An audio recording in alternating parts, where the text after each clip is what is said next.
office, ito yung photograph niya, which we will furnish you later. Meron din, kita natin yung picture ni John Paul Solano when he was invited. Hindi yan, yung isa pa.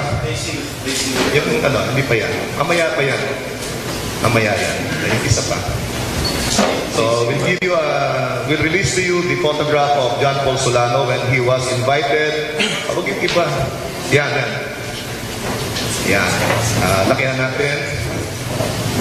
Ito si John Paul Solano, who appeared before the MPD investigation section, claiming at that time that he only found the motionless body of the victim, who he claims he does not know. Yun ang kanyang allegations, hindi niya kilala yung katawan na natagpuan niya dun sa Balutondo at dinala niya sa Chinese General Hospital with the help of other unidentified, supposedly Good Samaritans. Okay, but our investigation shows that si John Paul Solano is a UST law student and a member of the Aegis Juris Fraternity. Pakita mo yung next picture, please. This is his picture provided to us wearing the fraternity t-shirt of the Aegis Juris Fraternity. So, ito. We'll give this to you later. We'll release this photograph. As you can see, we have strong evidence to show that Mr. John Paul Solano deliberately, intentionally, and maliciously gave false statements to the Manila Police District relative to the investigation of the Horacio Castillo killing. At present, he is already considered a principal suspect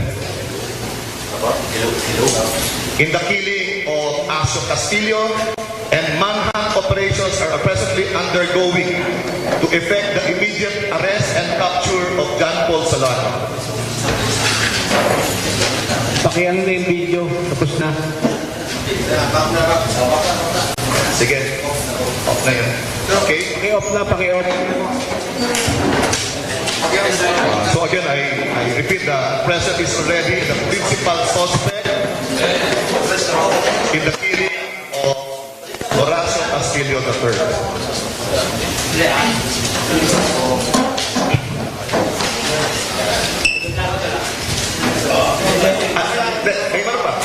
Apart from this, another development, we were able to trace the vehicle that supposedly brought the motionless body of Horacio Castillo III from Balutondo to the Chinese General Hospital, and we identified the vehicle with a Mitsubishi Strada, color red, with plate number Zulu Tango Uniform 539. And Zulu Tango Uniform, Victory pala, sorry, kala ko V V pala, Tango Victory 539. So, Mitsubishi Strada color red, and registered to Mr. Antonio Trangia. Antonio Trangia. Trangia, Trangia. Who we believe is to be the father of Ralph Trangia, an official of the Aegis Juris Fraternity. So both persons, Mr. Antonio Trangia and Ralph Trangia, are now possible suspects also. And manhunt operations will be undertaken to effect their immediate arrest and the recovery of the motor vehicle.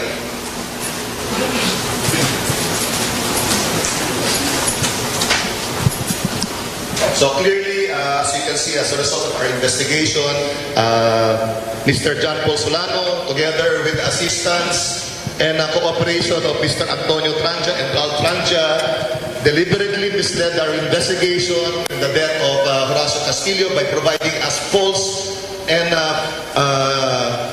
fraudulent statements concerning the discovery of Mr. Castillo in Balutondo, which we feel was a cover-up for the actual murder and killing of the victim. So that's precisely now they are considered as suspects in this investigation. So sir, we can say na tatlo na yung primary suspects na. Yes, they are the 3 confirmed primary suspects.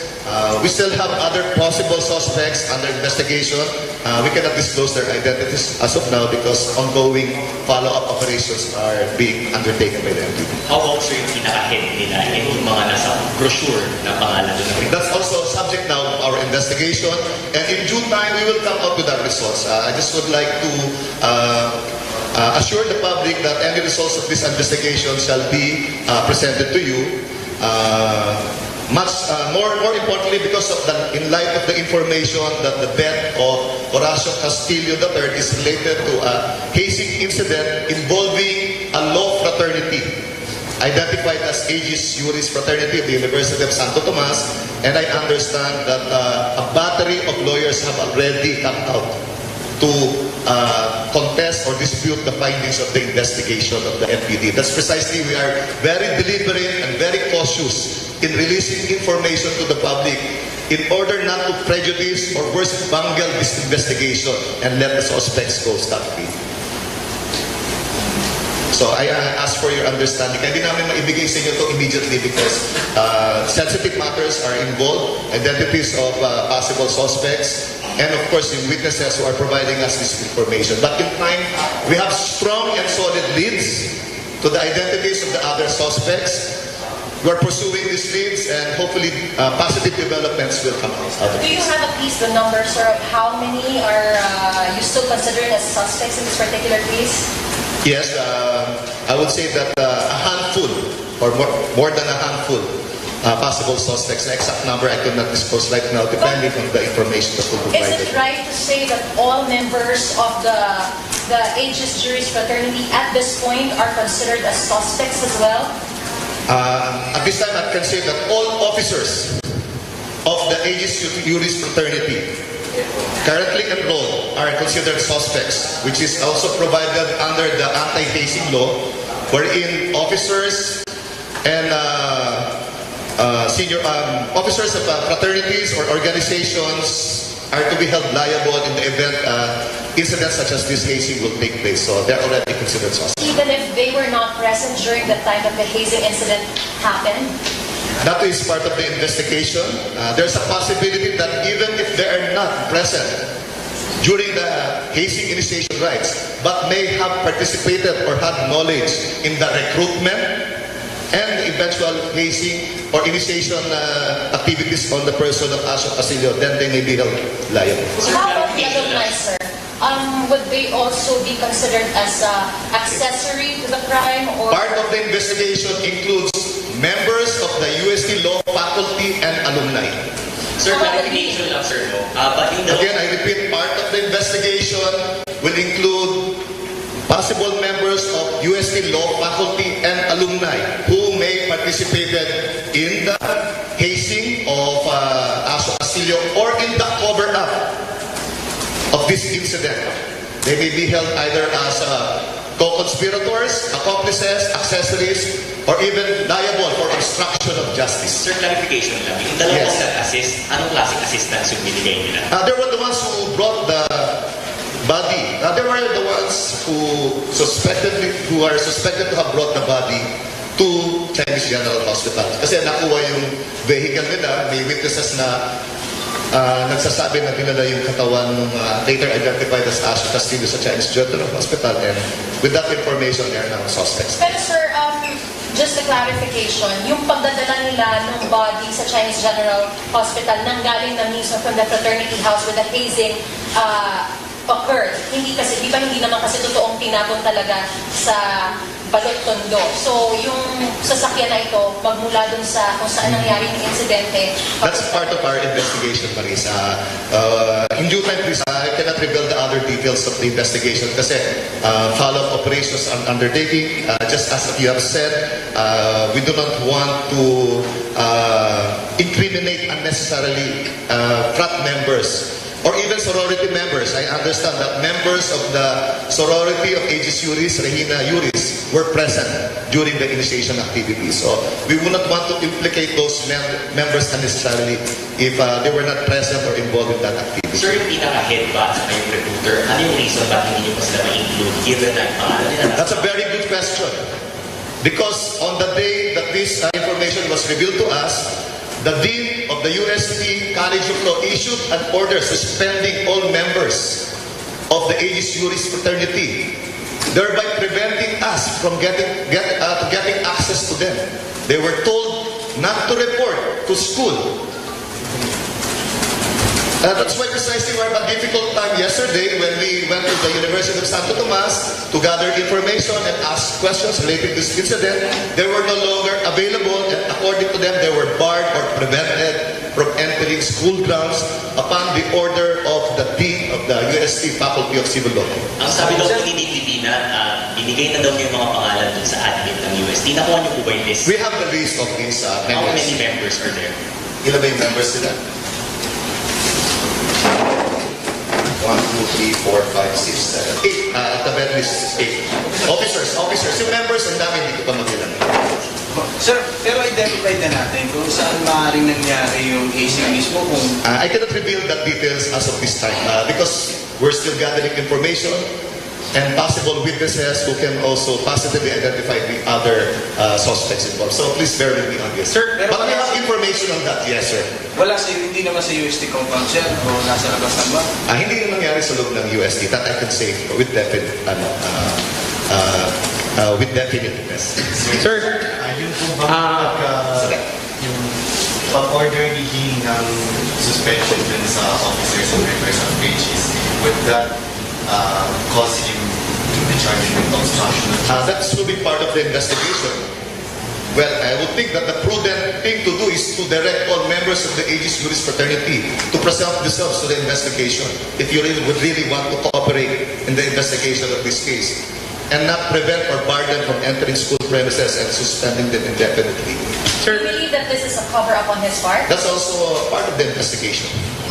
Sir, I've heard na nakipag-usap na kayo kay Dean Divina. Kamusta yung pag-usap? No, I have not spoken with him personally, but with school officials, yes. With the father rector, what you already... The father rector was not available yesterday. We were able to get in touch with the designated contact person, Professor Giovanna Fontanilla, the Vice President for Student Affairs or Public Affairs of UST, and we're coordinating directly with her. What was her assurance, sir?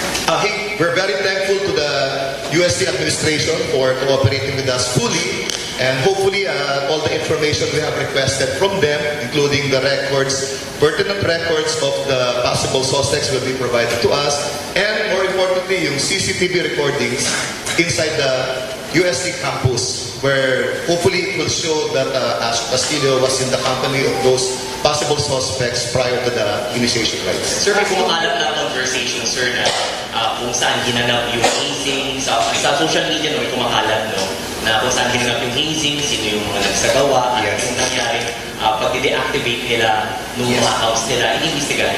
That's part of our investigation. In fact, several pieces of information were handed to us or given to us by classmates of the victim, his friends, his schoolmates. That's why, including that information about information circulating in social media, and we are all validating them. In fact, we have also validated certain information that may have been probably a decoy or to mislead that investigation, also circulating in the social media in order to prevent us from determining the truth. So that's all of subject of our validation and investigation. Sir, posible po bang ipalift yung suspension sa civil law, Faculty of Civil Law, para makausap na itong mga... Well, that will depend on the UST administration. Pwedeng i-request, sir? We requested the UST administration to allow their students to present to us. In fact, that is my call now to those who may have knowledge or information relating to the hazing and death of Ash Castillo to come out clean and give their statements. And if truly they wanted to recruit Ash Castillo to be their fraternity brother, then they should stand or fall with their fraternity brother. Last question please, dahil may meeting po si Director. You mentioned a while ago that meron ng mga naglalabasan na mga lawyers and there is a possibility to bangle the investigation. Ano po yung exactly, what were the exact circumstances in order to at least conclude na merong possibility of bangling the investigation? And how soon will you release the autopsy report so as to support whatever findings findings that you have? The autopsy report, I was informed by our crime lab, will be released within the week. They would want to come out with accuracy. Would like to come up with an accurate and definitely certain results of the findings. But so far, based on the certification issued by the hospital, initial findings show that hypertrophic cardiomyopathy was the cause of death of the victim, which is to be confirmed formally by the autopsy report. And as to the possible bungling of this case, it's just a precaution on our part to be very careful and deliberate in the investigation, particularly in gathering statements of witnesses and documenting possible evidence that we will use in the event of the filing of the case, so that the courts will not rule that the same will not be admissible in the particular hearing. We are facing a law fraternity. The family, in fact, has already availed the services of lawyers to help us in the investigation. The family of Asio Castillo has already availed services of lawyer, and we are cooperating, and they're cooperating with us on this. Sir, sorry, but... Sige, last two. I have to go to comment. Magkaugnay po ba yung Arvintan incident sa Asio Okay. Castillo? Initially, last night, I thought it was related based on the information given by the duty personnel. Supposedly, Mr. Arvin Tan came here at around 1 a.m. And asked for the duty investigator at the time. And he was led or brought to the homicide section, who I believe there were already several media personnel present covering the appearance of the Uber driver. I take this opportunity pala to thank Uber for cooperating with the police, for voluntarily allowing their driver to appear here and give his statement regarding to the information that he was the one who brought the personal belongings of Asio Castillo from Dapitan to their residence in San Lorenzo Village.